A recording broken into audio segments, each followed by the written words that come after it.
tips buat teman-teman yang berdoa ya. Mungkin ini perlu kita praktekin bareng-bareng karena seringkali doa itu tanda kutip ya. Kita perintah Tuhan loh.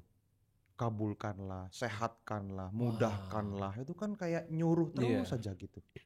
Tapi tidak disertai dengan rasa bahagia ketika akan menerima. Ih, Tuhan ini pasti kasih. Ih, asik banget kalau punya terima kasih ya Tuhan. Ada rasa syukur, ada rasa bahagia yang jadi DP di depan. Sebelum itu diterima, itu jarang dilakukan.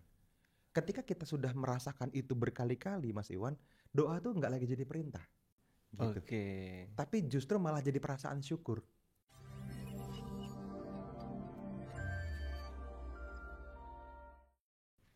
Halo teman-teman Kedamaian ID, kembali lagi di channel Kedamaian ID. Sekarang kembali lagi sama Mas Iwan karena Mas Teguhnya sedang sibuk gitu ya.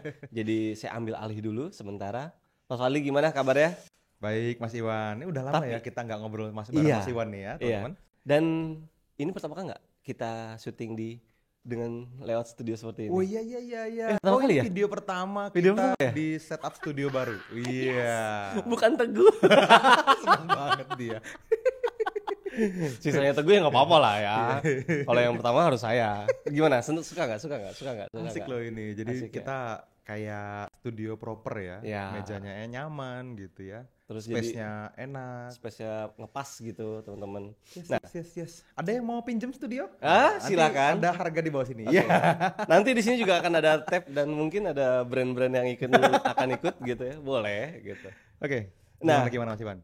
Gini, jadi memang kemarin itu ada pertanyaan dari teman saya gitu ya. Terus juga, ini relate banget gitu karena memang ternyata banyak juga teman yang seperti ini gitu dan bukan teman di doang gitu, teman saya juga ada yang seperti itu dan mungkin pernah di fase juga saya merasa seperti itu dan juga mungkin kadang-kadang mungkin sedang low energi gitu ya, mungkin kadang-kadang itu juga suka keluar di kita. Jadi apa ya, ini terjadi pada siapapun. Pertanyaannya adalah kenapa rezeki terasa jauh padahal udah berdoa. Sedangkan kita tahu berdoa itu adalah intinya karena kita meminta seperti itu ya. Yes. Nah, wah ini pengembangan lebih lanjut nih dari teman-teman. Ada yang pernah nanya nih Mas Iwan tentang apakah meditasi itu jadi bisa menggantikan sholat? Wah itu juga sama itu, tuh. Iya. Kan itu sholat kan seharusnya kan jadi penyembuhan hati, kan gitu dong. Jadi pemudah penyambung silaturahmi, memperpanjang umur kan, mempermurah rezeki kan gitu harusnya ya. Jadi lebih banyak rezekinya. Tapi kenapa malah jadi kayak orang mulai khawatir, jangan-jangan nih dengan apa yang Mas Fadli ajarin ini kok ya jadi kayak apa nggak usah sholat misalnya itu. Gitu kan. Iya. Ini balik lagi ya teman-teman ya. Jadi semuanya itu sebetulnya penting untuk dipahamin kalau teman-teman itu perlu masuk sampai di level rasa gitu. Jadi bukan doanya yang salah teman-teman, tetapi keikhlasan dalam hati ketika kita berdoa. Rasa yang muncul dalam hati ketika kita berdoa. Gitu. Sama halnya kayak misalnya teman-teman menggunakan teknik healing apapun yang teman-teman dapat dari Kedamaian ID ya. Kita ngajarin tentang tap into your peace, kita ngajarin tentang terapi 40 detik, kita ngajarin tempat kedamaian, kita ngajarin meditasi spesifik untuk teman-teman bisa melepas luka finansial misalnya kan ya. Ada tuh di YouTube kita bahkan spesifik video tentang itu, khusus video tentang itu. Nggak akan tetap berguna kalau misalnya teman-teman tidak sampai di level rasanya ya. Gitu. Seberapa teman-teman percaya ketika berdoa bahwa Tuhan mengabulkan doa kita? Seberapa teman-teman yakin kalau Tuhan tuh Maha Pengasih, Maha Penyayang? Anda ngerasa dikasihin dan disayangin nggak sih sama Tuhan? Gitu.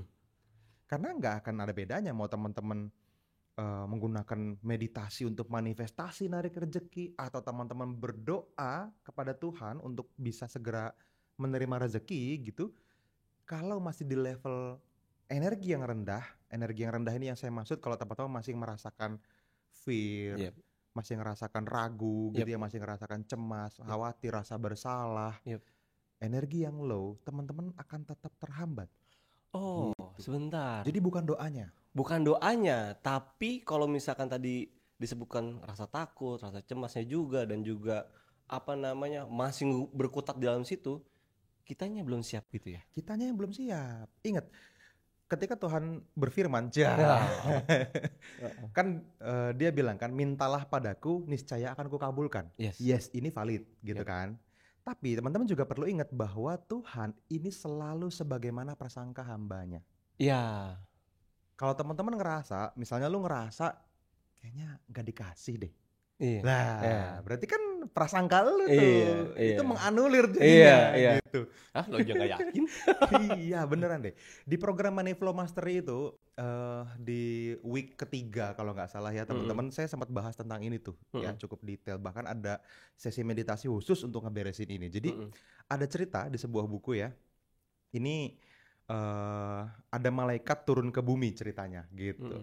Terus ketemu nih sama Mas Iwan contohnya gitu ya. Terus dia cerita sama Mas Iwan, mau nggak jalan-jalan ke akhirat ngelihat keadaan di sana gimana sih gitu.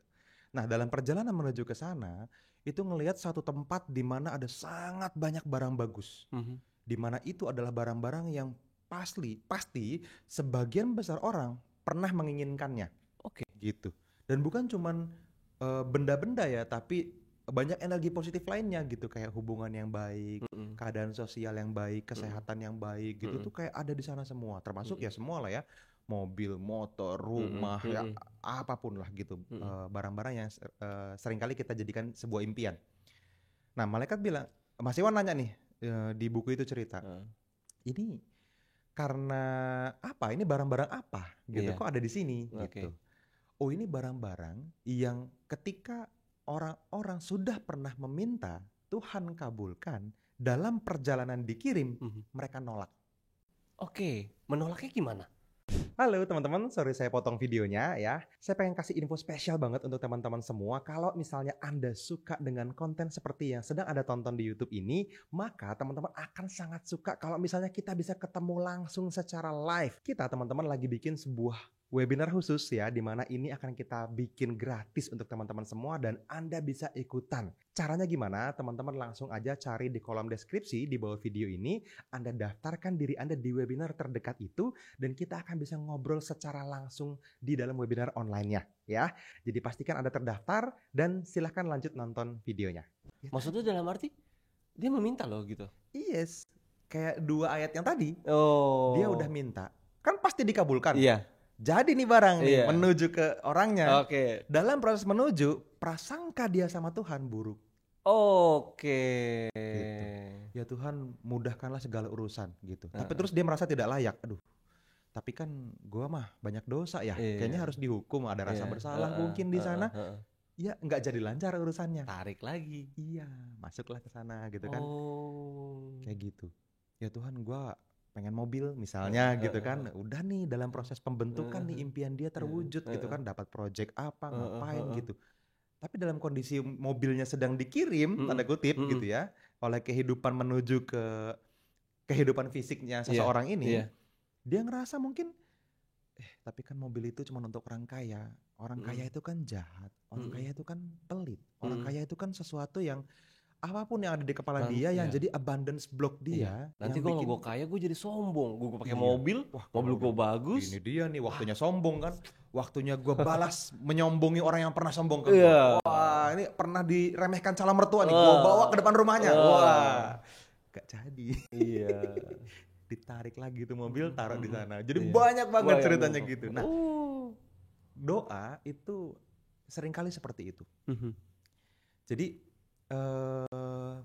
tips buat teman-teman yang berdoa ya, mungkin ini perlu kita praktekin bareng-bareng, karena seringkali doa itu tanda kutip ya, kita perintah Tuhan loh, kabulkanlah, sehatkanlah, mudahkanlah, itu kan kayak nyuruh terus saja gitu. Tapi tidak disertai dengan rasa bahagia ketika akan menerima. Ih, Tuhan ini pasti kasih. Ih, asik banget kalau punya terima kasih ya Tuhan, ada rasa syukur, ada rasa bahagia yang jadi DP di depan. Sebelum itu diterima, itu jarang dilakukan. Ketika kita sudah merasakan itu berkali-kali, Mas Iwan, doa tuh nggak lagi jadi perintah. Gitu. Tapi justru malah jadi perasaan syukur. Kita doa bareng nih satu tim gitu misalnya gitu ya, di timnya kedamaian misalnya. Ketika teman-teman doa, gue tuh cuman doa, ya Tuhan terima kasih sudah menitipkan keinginan baik buat teman-teman di sini, dan izinkan mereka mampu mendapatkannya. Itu sama dengan mengaminkan semua setiap doa yang ada di sana. Siapapun yang ngasih doa pasti tujuannya baik. Wow. Jadi disyukurin duluan, terima kasih ya Tuhan atas keinginan baik ini. Gitu. Tinggal kitanya memantaskan diri, memampukan diri, melayakkan diri untuk menerima apapun yang kita minta. Yes, gitu. Betul. Nah mungkin ini juga tadi saya tuh berpikir sedikit gini Mas. Tadi ketika barang akan dikirim, terus mungkin selain dia mungkin merasa tidak layak, dia ngerasa takut ya sombong atau gimana gitu ya. Ada juga orang yang tidak teguh untuk menjalankannya, bukan teguh lagi tuh. Jadi apa ya maksudnya untuk serius untuk mendapatkannya, mungkin dia nggak gigih gitu ya. Apakah itu juga termasuk dari yang bagian dari orang yang nggak siap gitu? Iya, tidak ada usahanya misalnya gitu. Nggak ada usaha itu bukti kalau teman-teman tidak percaya sama kemungkinan terkabulnya. Gitu. Iya dong. Iya.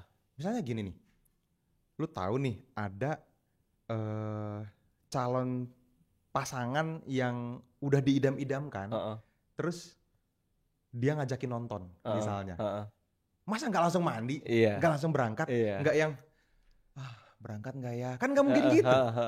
Tapi kenapa kalau kita ngomongin tentang impian yang juga sebetulnya sama, Tuhan pasti kabulkan kalau kita minta, tapi kita nggak take action serius seolah-olah itu pasti terwujud. Karena kita ngerasa nggak yakin. Kita nggak ngerasa percaya bahwa Tuhan mampu mewujudkannya. Mungkin karena apa ya? Menurut saya itu sombong sih. Iya. Kita mengecilkan Tuhan. Kayaknya Tuhan nggak mampu deh wujudin keinginan gue. Masa gitu? Ya kan jadi gitu dong. Benar. Jadi kalau yang tadi Mas Fadli bilang itu ternyata ada money ataupun ada misalnya abundance block di dalam dirinya dia, sehingga tidak terciptanya action ya. Terciptanya action itu terjadi karena percaya itu mungkin. Jadi nggak ada pengen usaha mewujudkan hal tersebut, kayaknya nggak mungkin, terus juga seperti impossible aja lah gitu ya gitu. Jadi karena itu ya sebelum action ya. Iya.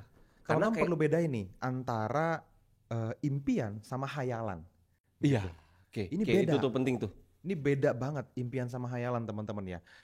Kalau kita ngayal, kayak tadi malam kita webinar nih, saya sama Mas Angga ya. Terus Mas Angga ngasih contoh bagus banget. Orang nanya, bedanya ngayal sama mimpi apa Mas? Oke. Nah, mimpi dalam arti maksudnya tujuan atau apa? Sama-sama tujuan. Bukan mimpi sleep ya, bukan mimpi sleep. Tapi kita bermimpi, kita menginginkan. Menginginkan. Nah, menginginkan yang beneran menggerakkan action sama yang tidak menggerakkan action bedanya apa? Nah, saya bilang ya gitu, kalau misalnya kita bermimpi tapi kita action berdasarkan keinginan itu, berarti itu sebuah impian. Karena kita yakin ini ada kemungkinan tercapai. Let's say nggak 100% lah pasti tercapai, tapi kayaknya gue bisa nih, pasti action. Tapi ketika sesuatu yang ada di kuadran yang tidak mungkin, cuman hayalan. Gitu. Kita ambil contoh. Saya mau GTR. Atau begini deh, lu berpikir mungkin nikah sama Lisa Blackpink katanya. Waduh. Itu ngayal gitu. Ya kan gitu. Itu hayalan. Itu lu nggak akan action kan, lu nggak akan PDKT, lu nggak akan cari perhatian sama dia kan, nggak, udah lah kan gitu, itu hayalan. Tapi kalau misalnya sama seseorang yang mungkin kan action, gitu. Teman-teman juga pasti akan kayak gitu. Kalau misalnya mau GTR misalnya, kalau lu nggak punya rasa, kan kayak ya keren sih, tapi kayaknya pengen-pengenan doang. Enggak lah, kayaknya orang lain mungkin, gua kayaknya nggak mungkin, nggak action. Tapi ketika misalnya nggak usah GTR lah, misalnya apa yang kira-kira harga 500 sampai 1 M lah gitu misalnya. BYD apa? BYD Seal. BYD Seal kan, ngeliat di jalan kayaknya keren nih, mobil listrik. Wah, ada bisa kencengnya juga gitu kan. Kok kayaknya agak masuk akal ya untuk dicapai gitu. Ya. Gue harus ngapain ya untuk mencapai itu? Otaknya cari cara. Jadi masalahnya yang terjadi ketika teman-teman tidak action adalah Anda menempatkan impian teman-teman di kuadran tidak mungkin. At least pindahin ke kuadran mungkin dulu deh. Gini, kalau di kelas money flow tuh ada 3, ada tidak mungkin, ada pasti. Nah, cuman untuk mindahin keinginan yang tidak mungkin ke pasti ini butuh waktu. At least pindahin ke mungkin dulu deh. Gitu.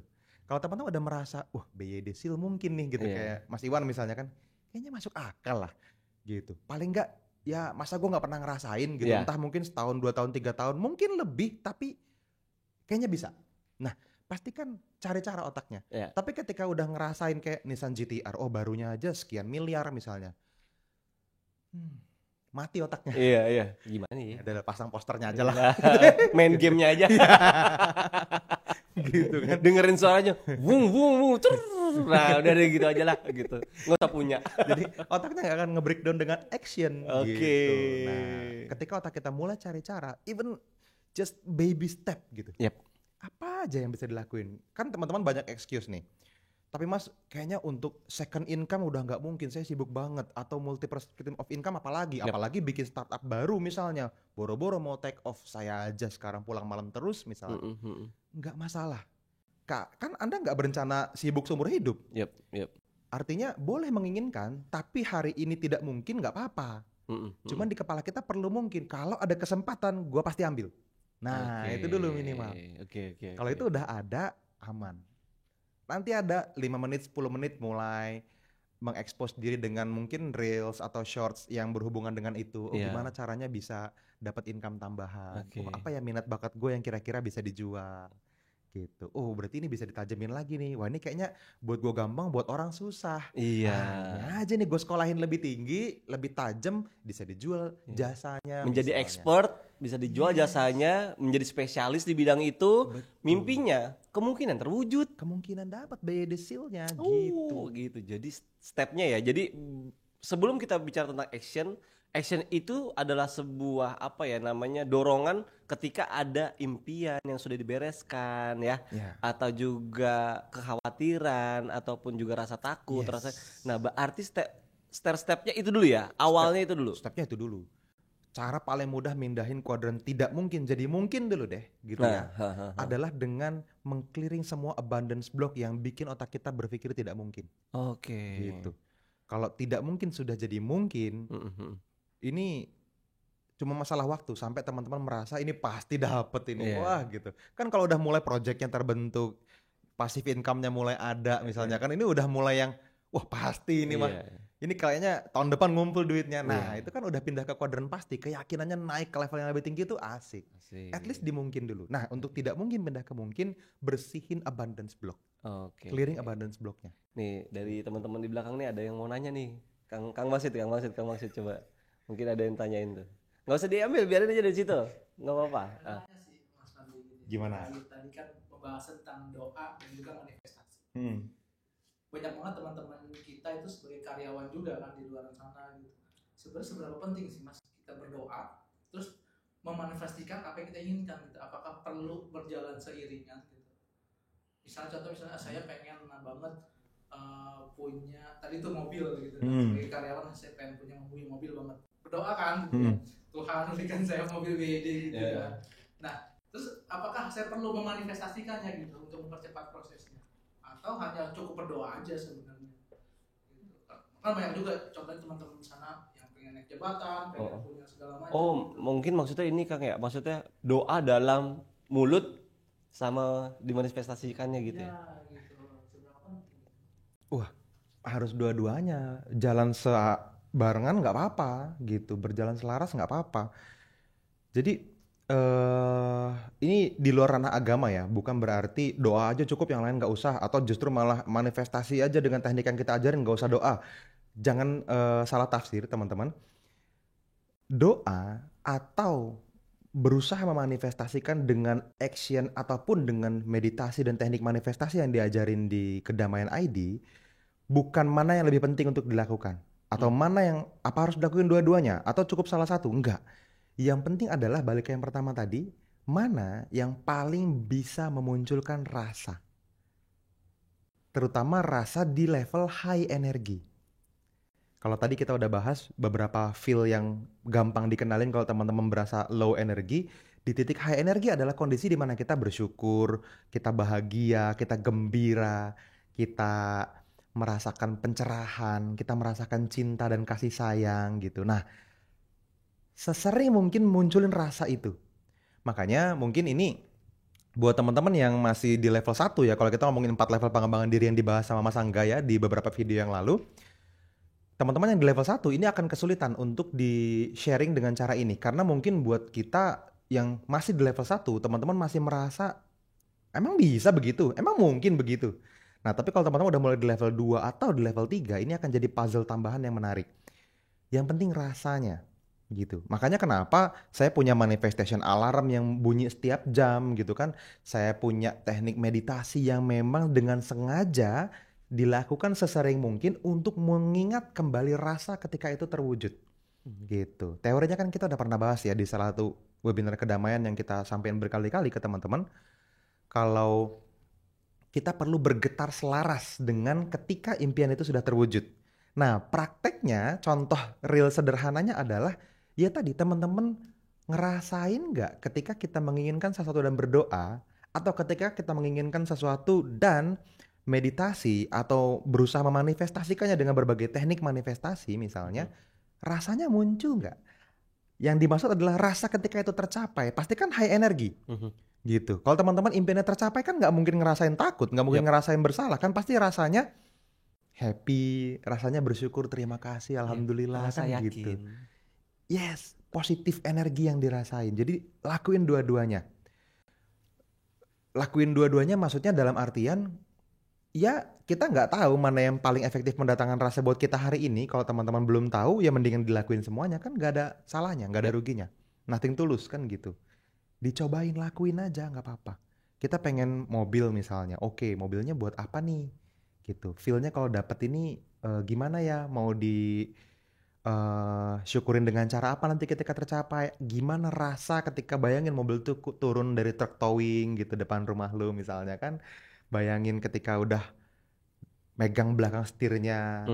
Unboxingnya, lepasin plastik-plastikan itu kan seret gitu. Wah, nikmatnya kan gitu. Ada rasa puasnya. Ada bubble wrapnya di jok itu ditarik gitu kan. Itu nikmat rasa itu dirasain. Kerasa nggak?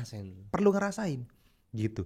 Nah, even doa pun perlu rasa itu gitu. Nah, makanya doa di tingkat rasa ya. Yes. Makanya kenapa ketika kita mengingat perasaan ketika itu dicapai, sesering mungkin membuat kita merasa perlu action. Bikin kita ngerasa, wah gue perlu do something lagi nih, orang enak banget rasanya kalau tercapai soalnya.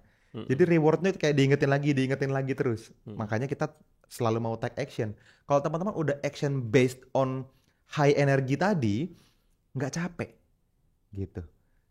Yang ada ya udah, apalagi yang gue lakuin, mana sini kasih lagi ke gue, gue siap naik kelas pokoknya, kasih lagi ke gue gitu. Karena gini juga mas, jadi ini yang pernah saya dapat juga bicara tentang untuk mencapai impian dengan do something.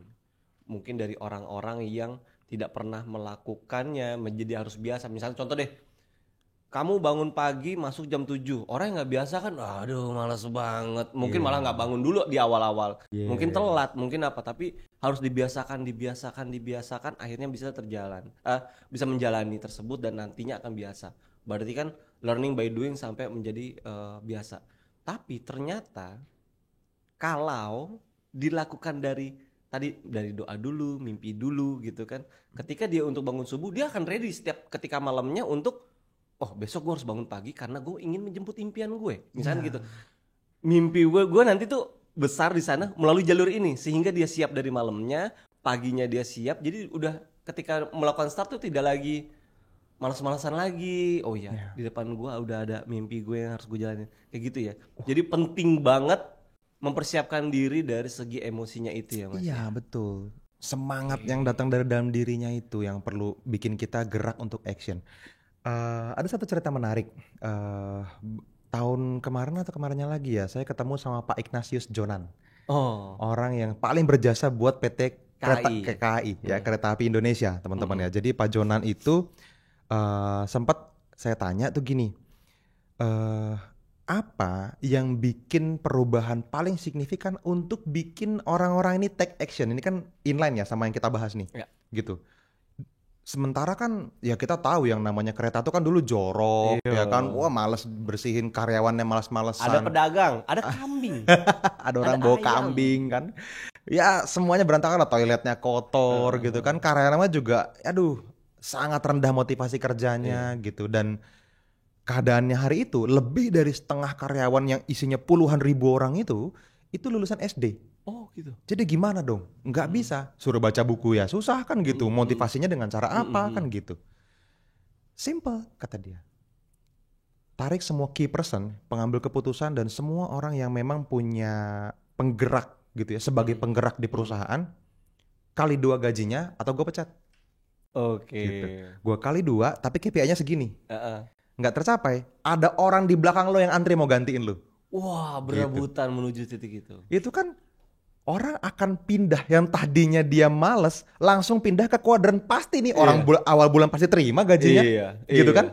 Berubah dong yang tadinya bangun jam 7 jadi jam 6 dia berangkat kan gitu. Ya kan? Kalau bisa gue paling depan nih soalnya kalau ada antrian pecat kalau bisa gue jangan kan gitu. Itu langsung ngaruh. Nah, itu kekuatan keyakinan dia gitu. Karena mungkin ini juga ketika dia mungkin kan selama ini kan udahlah gue kerja gitu-gitu aja. Gue punya mimpi tapi ya udahlah gitu ya gitu kayak nggak ya udah tadi seperti di kuadran tidak mungkin. Tapi ketika akan dikali 2 gajinya menjadi kayaknya mimpi gue possible nih gitu kan. Langsung, jadi dia menjadi bensin dia untuk menuju mimpinya. Jadi kayak udah pasti dapat ini cuman kalau nggak action hilang aja kan gitu. Berarti gue harus action banget nih. Langsung action dia. Nah gitu. Cuman mungkin kan teman-teman nggak sesederhana itu hidupnya ya. Nggak ada di kondisi di mana sekarang teman-teman punya income berapa terus tiba-tiba bosnya mau kali 2 gaji Anda gitu kan belum tentu. Tapi ketika teman-teman action sebanyak karyawan PT KAI itu action, naikin teman-teman dikasih KPI pencapaian 100% Anda achieve 130, 150 gitu. Menurut saya cuma butuh waktu beberapa bulan untuk Anda naik ke income 2 kali lipat dari hari itu. Hari ini sekarang nih. Nggak usah nunggu setahun teman-teman. Nggak usah nunggu setahun. Mas Basit nih setahun naik 3 kali jabatan. Dia. Gitu. Mantap. Karena over deliver kan KPI-nya nyampe terus. Nah hal-hal seperti itu kan bisa dilakuin.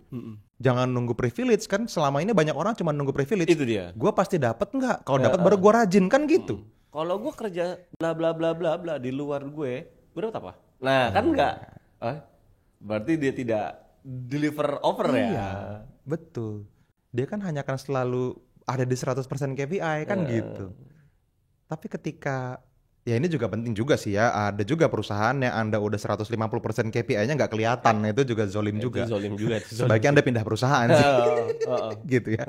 Tapi kalau teman-teman udah over deliver terus teman-teman actionnya udah bagus, menurut saya nggak di kerjaan yang sekarang pun akan ada orang lain yang hire Anda. Akan ada kesempatan bisnis, akan ada kekuatan mental baru yang tumbuh dan membuat Anda lebih layak, lebih cepat menerima impian. Gitu. Jadi nggak apa-apa. Balik lagi makanya pindahin keinginan Anda ke kuadran pasti tercapai. Ini yang pasti penting banget dilakuin.